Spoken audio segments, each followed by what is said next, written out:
समय सार परमागम की छठवीं गाथा चल रही है, जिसमें कल अपन ने ये कहा था कि चारों प्रकार के व्यवहार नय के निषेध रूप जो शुद्धात्मा है निश्चय नय का विषय, वही ध्यान ध्येय परम शुद्ध निश्चय नय का ज्ञेय और दृष्टि का विषय है। की विस्तार से चर्चा करेंगे। यहाँ तो एक कहा था कि दो नए तो उन्होंने वैसे ही छोड़ दिए क्योंकि ये संक्षिप्त कथन है और फिर विस्तार कथन में आगे ले भी लिए। कौन थे दो नए? जो संयोग का कथन करते हैं, जो एक द्रव्य से दूसरे द्रव्य के मिलाप की बात करते हैं, एक द्रव्य से दूसरे द्रव्य का स्वामित्व कर्तृत्व भोक्तृत्व की बात करते हैं। उनका निषेध होने के बाद इस गाथा में प्रमत्त और अप्रमत्त भावों का भी निषेध किया। तो पहले से 6वें गुणस्थान तक के भावों को प्रमत्त कहा और 7वें से 14वें गुणस्थान तक के भावों को अप्रमत्त कहा। और ऐसा भेद नहीं है कि अशुभ भावों को प्रमत्त कहा हो और शुभ भावों को अप्रमत्त कहा हो, बल्कि शुभाशुभ दोनों भावों के अभाव रूप वो प्रमत्त और अप्रमत्त दोनों हैं। इसमें नयों की अपेक्षा जो एक द्रव्य की मर्यादा के भीतर द्रव्य गुण पर्याय के भीतर होते हैं उनकी चर्चा है। उपचरित सद्भूत व्यवहार नय से आत्मा को रागादिक का कर्ता भोक्ता और स्वामी कहा जाता है, और अनुपचरित असद्भूत व्यवहार नय से निर्मल पर्यायों का कर्ता कहा जाता है। और अनंत गुणों के भेद की चर्चा भी होती है और असंख्य प्रदेशों के भेद की चर्चा भी होती है। तो समझ लीजिए कि इस गाथा में 1.5 नयों का वर्णन है। 1.5 नय कैसे हो गए? क्योंकि गुण भेद और प्रदेश भेद की निषेध की चर्चा 7वीं गाथा में करेंगे, और यहाँ निर्मल और अनिर्मल, क्योंकि 14 गुणस्थान ले लिए ना, तो उसमें निर्मल परिणाम भी आ गए और विकारी परिणाम भी आ गए। तो इन दोनों का निषेध इसमें किया जा रहा है। विकारी परिणाम उपचय सद्भूत नय के विषय हैं और अविकारी परिणाम अनुपचय सद्भूत नय के विषय हैं। एक तरह से दो का निषेध यहाँ किया जा रहा है, और उसमें जो बचेगा उसकी चर्चा 7वीं गाथा में करेंगे। देखिए कि कहा था ना, पर का कर्ता तो आत्मा नहीं है। सामने वाले के जीव का घात हुआ, हमने गोली मारी और वो मरा, वो तो बहुत दूर की बात है। हम असावधानी पूर्वक चले और हमारे पैर के नीचे आकर कोई जीव जंतु मरा, क्योंकि हम जैनियों से तो इसकी ही कल्पना की जा सकती है। बंदूक की गोली से हम किसी को मारेंगे हम सोच भी नहीं सकते हैं, है ना? तो वो कहते हैं कि वो जीव मरा, तो मरण तो व्यवहार से है ना, बस देह और आत्मा के वियोग का नाम तो मरण है। निश्चय से तो आत्मा मरता ही नहीं है, जीव मरता ही नहीं है, जीव अमर है ना? तो वो जीव जो मरा है और वो व्यवहार से मरा है, वास्तव में तो मरा ही नहीं है, अमर है। और हमारे निमित्त से मरा है, तो निमित्त भी व्यवहार ही है, और व्यवहार तो असत्यार्थ है ही। क्यों? और हमारे में जो राग पैदा हुआ है, राग द्वेष पैदा हुआ है उसके मारने का, क्यों? वो भी व्यवहार ही है, वो सद्भूत सही। क्यों? तो कल जो कहा था कि वो जो तेरे विकल्प के अनुसार परद्रव्य में कुछ नहीं होता है ना, इसलिए तेरा वो विकल्प निरर्थक है, लेकिन उससे तेरे को बंध होता है, इस दृष्टि से वो सार्थक है। क्यों? जैसे नाचार्य ने ऐसे शिष्यों के लिए कि ऐसा वो व्यवहार ही है ना, व्यवहार ही है ना, वो जीव मरे वो भी व्यवहार है, हमने राग किया मारने का भाव किया वो भी व्यवहार है, और व्यवहार सब असत्यार्थ है, उससे कुछ होता नहीं है, वो बिल्कुल अकिंचित कर है, निमित्त अकिंचित कर है, नपुंसक है, जो भी आपको जितनी गालियां देना हो दो, क्यों। लेकिन जयसेनाचार्य ने एक बहुत मार्मिक बात कही उत्तम चंद जी, ये जो गुणस्थान जो है ना, ये व्यवहार से है ना आत्मा के, तो मार्गणा स्थान भी व्यवहार ही से है कि नहीं, बोलो राजन जी। और मार्गणा स्थानों में गति मार्गणा पहली मार्गणा है, और उसमें नरक गति भी आती है। तो जो तुम उस राग आदि को करोगे, मारने का भाव करोगे, उससे तुम जो नरक में जाओगे वो भी व्यवहार से ही जाओगे, निश्चय से थोड़ी जाओगे। और जब नरक में पहुंच जाओगे तब भी तुम नारकी तो व्यवहार से ही हो ना, निश्चय से तो शुद्धात्मा हो। क्यों, तुम यह मनुष्य व्यवहार से हो ना, निश्चय से तो शुद्धात्मा हो। तो उन्होंने कहा कि बेटा नरक में भी व्यवहार से ही जाओगे और डंडे भी वहां व्यवहार से ही पड़ेंगे, नहीं ना, पर वो भी व्यवहार में एक ही विषय बनेगा। निश्चय से तो आत्मा वहां शुद्ध बुद्ध है और उन्होंने उस प्रतिकूलता को भोगा ही नहीं है, उनके तो ज्ञान का ज्ञेय भी है, सिर्फ जाना ही है।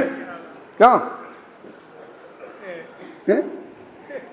समझ में है ना, ऐसा जयसेनाचार्य का वाक्य, मैं नहीं कह रहा हूं अपनी तरफ से, कि तुम ऐसा व्यवहार कह के उसकी उपेक्षा कर रहे हो, लेकिन उसका जो फल है नरक में जाओगे, ये बात पक्की और नक्की है कि नहीं। राजा सैनिक पहले नरक में हैं, ये बात पक्की और नक्की है कि नहीं। और पहले नरक की प्रतिकूलता उनको भोगनी पड़ रही है, ये बात पक्की है और नक्की है कि नहीं। निश्चय व्यवहार बाद में लगा लेंगे। अरे निश्चय व्यवहार तो जो अपेक्षाएं लगती हैं, ना मालूम उनमें क्या क्या अपेक्षाएं होती हैं, समझे ना। आत्मा में ज्ञान दर्शन है, ये भी व्यवहार है, तो ज्ञान दर्शन नहीं है क्या आत्मा में। वहां तो सिर्फ भेद से कहा, उसको व्यवहार कहा। एक और मरम की बात बताऊं, अकेला व्यवहार नहीं कहा, उसको मलिनता कहा। कहाँ कहा, मलिनता कहा, अनेकाकार को मलिनता कहा। एकाकार माने निर्मलता और अनेकाकार माने मलिनता। मेच का मेच कत्तयो आता है, आगे आगे कलश आएंगे ना, गाथाएं आएंगी ना, भगवान आत्मा मेचक है अमेचक है। ये मेचक अमेचक जानते क्या होता है।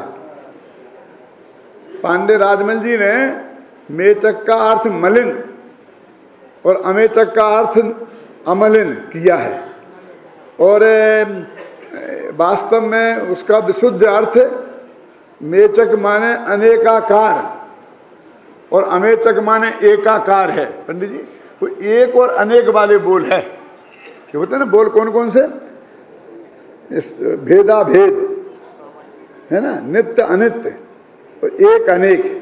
तो नित्य नित्य काल की अपेक्षा है, माने पर्याय की अपेक्षा। भेदाभेद प्रदेश की अपेक्षा है, समझे ना। और क्या बताया, अनेकानेक ये भाव की अपेक्षा है। अनेकाकार माने मेचक, और उसको ही वो कहते हैं मलिन। बनारसी दास जी ने जो उसका अनुवाद किया ना, मेच का मेच करते हो, वो मलिन शब्द से किया, क्योंकि उन्होंने वो राजमल जी के बिल्कुल अंधे भगत थे। वो राजमल जी के बारे में वो अपने सोचने का काम नहीं था। क्या एक दफे सोच के उन्होंने निवृत्ति से निर्णय कर लिया कि ये आदमी बिल्कुल 100% सत्य है, पर बाकी तो सब उनकी बात बिना सोचे ही उन्होंने स्वीकार की। ये मैं नहीं कहता हूँ कि उन्होंने गलत स्वीकार की है, कि उन्होंने गलत लिखा है। मेरे कहने का मतलब इतनी अनुकूलता उनको थी। इसलिए बनारसी दास के नाटक समाजकार सार को देखना हो तो कलश टीका के संदर्भ में देखना चाहिए। कई जगह मैंने अपने समाचार अनुशीलन में बार बार लिखा है ये, कि ऐसा बनारसी दास ने क्यों लिखा। तो लिखा कि ये राजमल जी ने लिखा, बस क्या कर दे, बस पर्याप्त है इतना। राजमल जी ने लिखा तो उन्होंने लिखा, बस। वो झूठा है ऐसा नहीं कह रहा हूँ मैं, ये वो जो मैं लिखने की प्रक्रिया है उसका वस्तु का स्वरूप बता रहा हूँ। अभी यहाँ पर अपनी बात कहाँ आ गए अपन, अब कि अपने उपचरित सद्भूत व्यवहार नए के विषय की जो चीज़ें हैं उनका कर्ता भोक्ता और स्वामी इस नए से जिनको कहा जाता है, वो नए अभूतार्थ है, मैंने भगवान आत्मा में वो चीजें नहीं हैं। त्यागादिक का कर्ता भगवान आत्मा नहीं है, प्रमत्त अप्रमत्त पर्यायों का कर्ता भगवान आत्मा नहीं है, भोक्ता भगवान आत्मा नहीं है। ख्याल में है ना, ये यहाँ पर कह रहे हैं। इस गाथा का जो अपन ने अर्थ अभी तक किया है, तो आपको पेज निकालो, 18 पेज है, उसका 18 पेज अपन ने पूरा पढ़ लिया है। नीचे के जो अपन ने गाथा आत्मख्याति का अर्थ है वो नहीं पढ़ा है, लेकिन चिंता नहीं करो, वो जो ऊपर उसका अर्थ है वो पूरा मैं व्याख्यान उस पर कर चुका हूँ। ख्याल में है ना। अब जो 2 पंक्तियां हैं, सिर्फ आज के व्याख्यान का विषय वो है।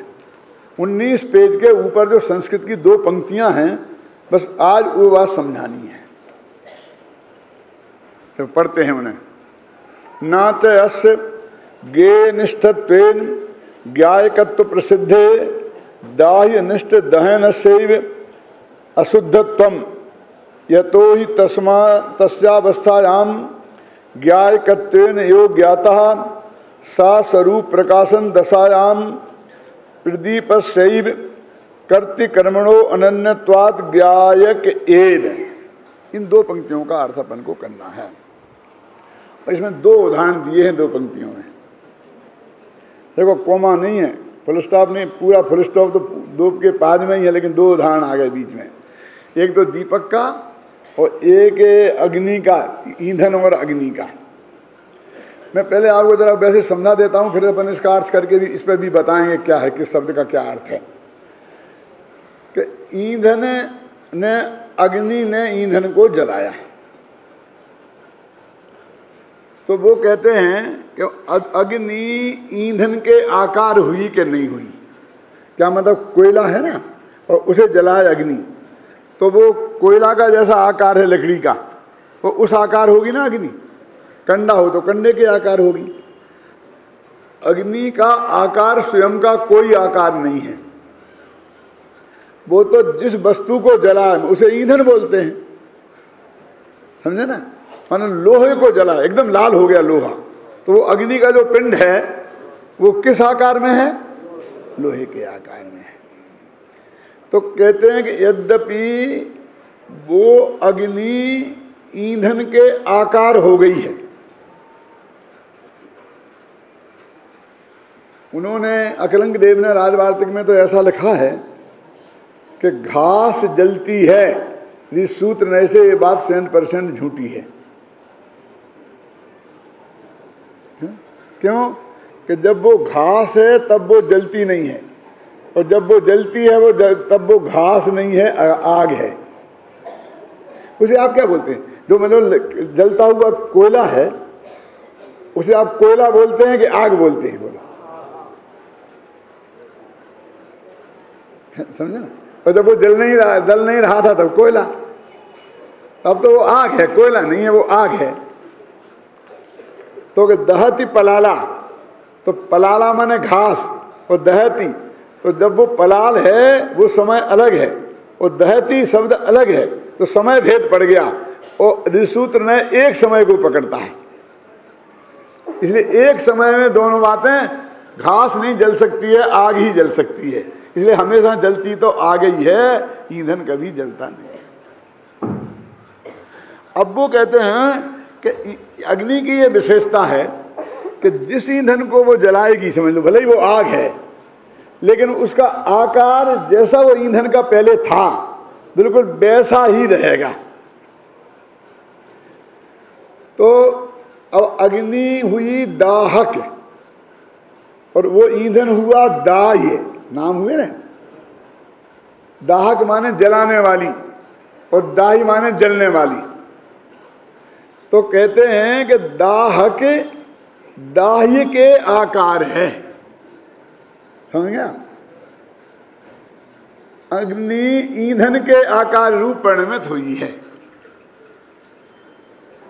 ख्याल में आ गई। अब वो कहते अग्नि ईंधन के आकार रूप परिणमित हुई है, ये बात 100% सत्य है।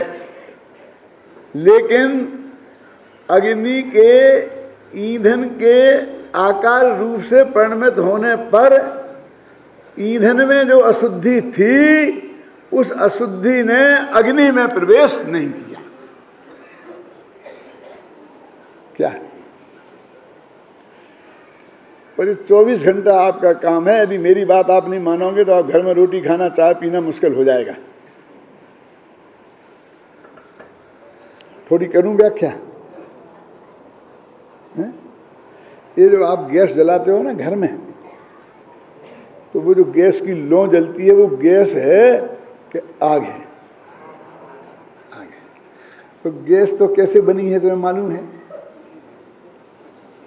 और अब तो ऐसे प्रोजेक्ट डल रहे हैं कि शहर में जितना भी मल पैदा होता है वो नालियों के जरिए विशुद्ध मल को जंगल में एक ले जाएंगे, वहाँ बहुत बड़ा कुआं खोदेंगे और कुएं में उसकी गैस बनाएंगे और वहाँ से पाइपों से लगाकर वो आपकी रसोई में पहुँचा देंगे।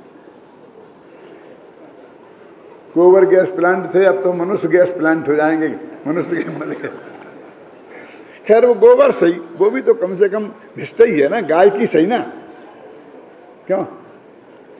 तुम उसको भी कुछ भी नाम दे लो, लेकिन वो है तो वही भिष्टा। आदमी की भिष्टा हुई तो गाय की भिष्टा हुई, क्या फर्क पड़ता भैया? भिष्टा तो भिष्टा है? अच्छा, और फिर भी उसको सड़ा के गला के उसमें अनंत जीव पैदा हो करेंगे, वे मरेंगे। देखो, और वो कैसे पैदा होती है उसकी ज्यादा गहराई में मैं नहीं जाना चाहता हूं। अभी यदि वो गैस पे तुमने रोटी सीखी है तो वो कितनी पवित्र है, लेकिन हमने गैस पे नहीं सेंकी, आग पे सेंकी है। और गैस की अशुद्धि यदि आग में आ जाती तो बस समझ लो कल्याण हो जाता, बस खत्म। ये चदरा वालों को तो बहुत ही मुश्किल हो जाती। क्यों राजेंद्र जी?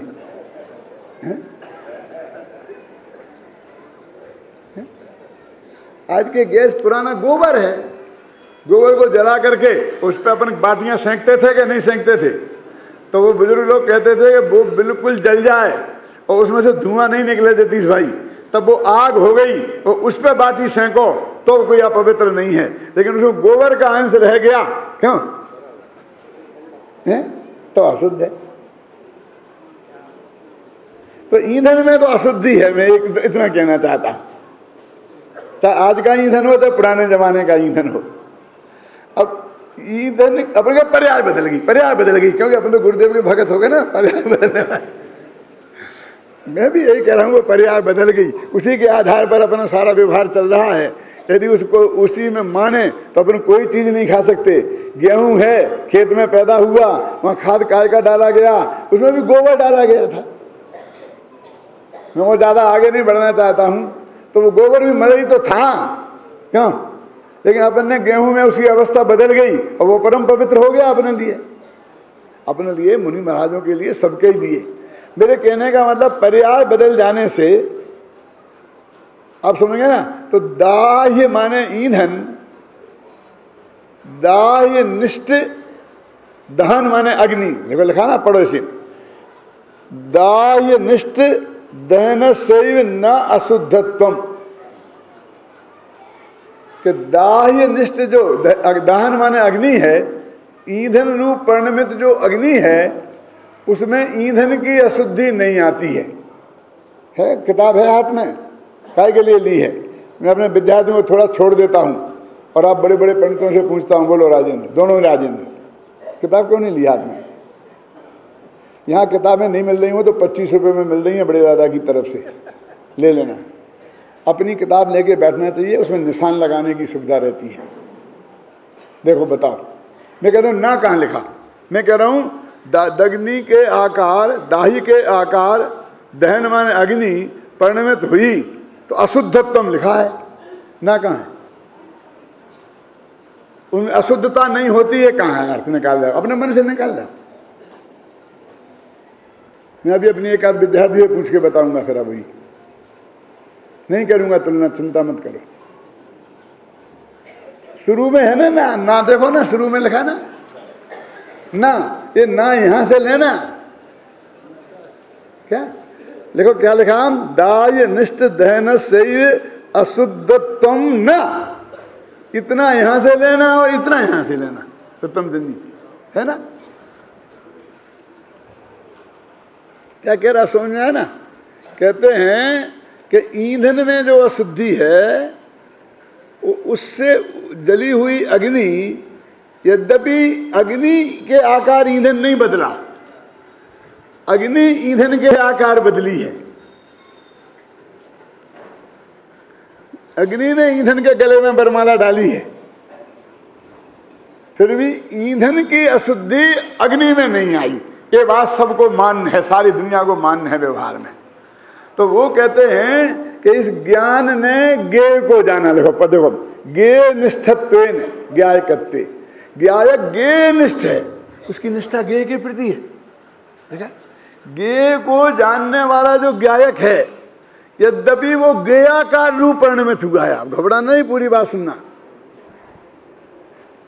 जैसे वो कोयले की जो अग्नि है वो कोयले के आकार की होती है ना, तो जैसे मेरे ज्ञान के गे तुम बने संजीव, तो मेरी ज्ञान पर्याय में एक अलग संजीव खड़ा हो गया है।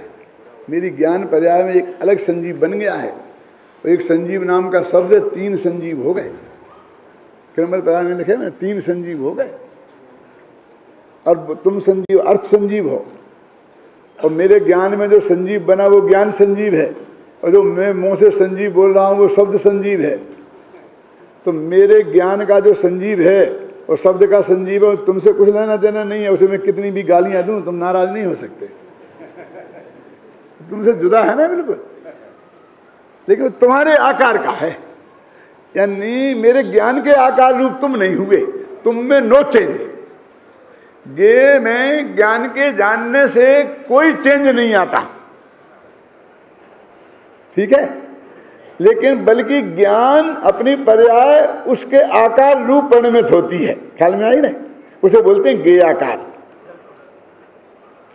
जो अपने गे आकार और ज्ञान आकार का झगड़ा है वो बिल्कुल नकली झगड़ा है।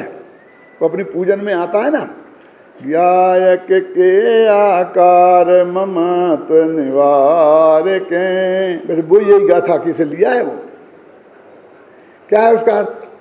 कुछ लोगों ने कहा कि गे आकार क्या होता है, उन समझ में नहीं आई, तो उन्होंने बदल दिया, ज्ञायक के आकार ममत्व, गे आकार के आकार कर दिया, तो छाप दिया। सुधारने वाले इतने होशियार होते हैं कि वे चाहे जिसकी कृति में चाहे जैसा सुधार कर सकते हैं।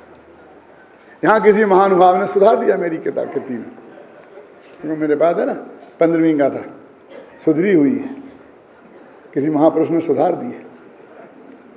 मैंने जो गलती की थी उसने सुधार दी है। भले आदमी को कम से कम मेरे को तो बताना चाहिए थी कि आपकी ये गलती है, इसमें ऐसा सुधार दो। क्यों? अब तो भाग्य से उसके हाथ में एक ही किताब थी तो उसने सुधार दी। यदि वो जाकर के हमारे ऑफिस में और हमारे कंप्यूटर में सुधार देता और मेरे मरने के बाद सुधार देगा तो मैं क्या करूँगा? सारे नाम मेरे मरने के बाद मेरे ही नाम से चलेगा ना। फिर जतीश भाई क्या कह रहे हैं, बोलो, हमारे हाथ में है क्या? मरने के पहले कुछ कर भी लूँ, मरने के बाद क्या करूँगा?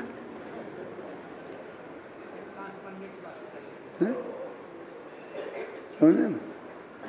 तो अब क्या कह रहे हैं कि वो ज्ञान के गे उसका पहले पूजा का वाली पंक्ति का अर्थ कर लें।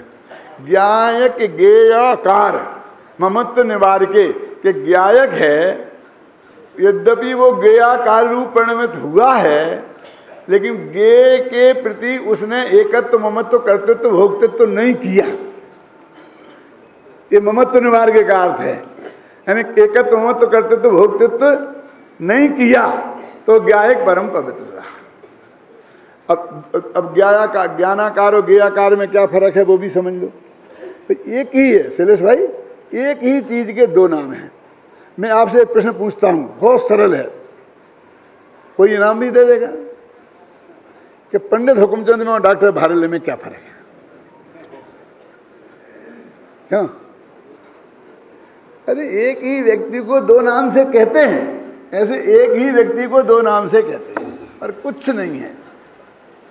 कैसे? कि वो जो गे जैसा आकार बना ना ज्ञान की पर्याय में, इसकी वजह से तो उस आकार को गे का आकार कहते हैं, इस अपेक्षा। और चूंकि उसमें कच्चा मटेरियल ज्ञान का लगा, समझे ना, और इसलिए उसे ज्ञानाकार कहते हैं। बात एक ही चीज है। मैं आपसे एक बात पूछता हूं, मिट्टी का घोड़ा है कि मिट्टी?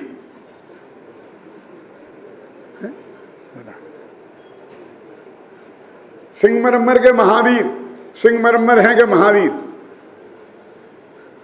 अरे तुम हाँ पत्थर मारोगे भगवान महावीर को, नरक निगोद जाओगे और ऐसा हो जाएगा। देखो तो ये दंड मैंने अपनी 6 वर्ष की उम्र में भोगा था। क्या था कि मेरे गांव में 5-7 घर जैनियों के थे और एक 80 वर्ष की बुढ़ी अम्मा थी, तो मेरे पिताजी की भी चाची का वो जो भी ऐसी लगती थी, सबसे वृद्ध महिला थी। तो वो मंदिर में ऐसी चर्चा चलती थी, तो मैं 6 वर्ष का था। तो उन्होंने कहा कि वो मंदिर में भगवान फलाना, तो मैंने कहा मंदिर में भगवान कहाँ है, मंदिर में तो मूर्ति है। उस वक्त मेरे मुँह से ये निकल गया, तो मंदिर में तो मूर्ति है भगवान की। तो उस अम्मा ने इतना हल्ला किया कि देखो जमाना कितना बिगड़ गया है, आज के ये बच्चे भगवान को पत्थर कहने लग गए हैं। इतना वो किया कि मैं भागा और मैं छिप गया। वो मैं 5 घंटा एक जगह छिपे रहा और सब मेरे घर वाले घूमते रहे। वो आंदोलन चल उठा था। क्यों? अब आज तक मेरी समझ में नहीं आया कि मैंने क्या गलती की थी।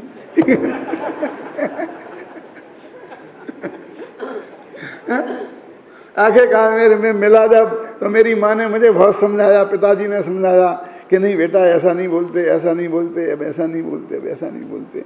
लेकिन मेरी समझ में, मैं चुप रह गया, मेरी समझ में नहीं आया सो नहीं आया कि घेंका भगवान, मेरी समझ में नहीं आया, जबरदस्ती लगा रहे लेना।